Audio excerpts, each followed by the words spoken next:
Hi, my name is Mads. Welcome to the Panasonic PTZ world.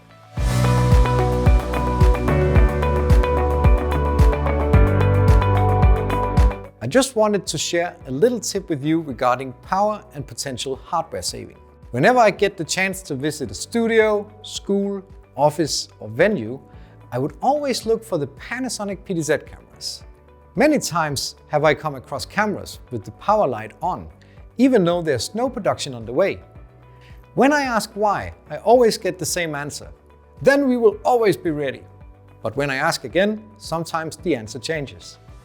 They simply do not know how to turn them off. And that is what I want to show you today.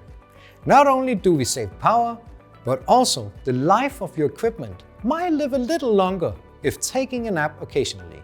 If you imagine the lights are turned off in the studio and you use the autofocus on our cameras, what do you think they will do all night when not seeing something to focus on?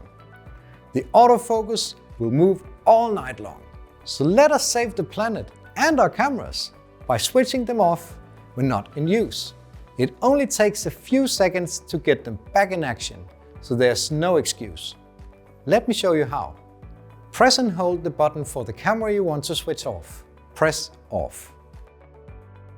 You can also turn all the cameras on and off at the same time by going into System, Camera, and under Cam Power you choose All On or All Off. If you have connected the cameras with RS422, you can use the Auto On feature. You still must turn them off like before, but when you turn on your remote panel, they will come back to life. I hope you enjoyed this little tip. See you next time. Thank you for watching.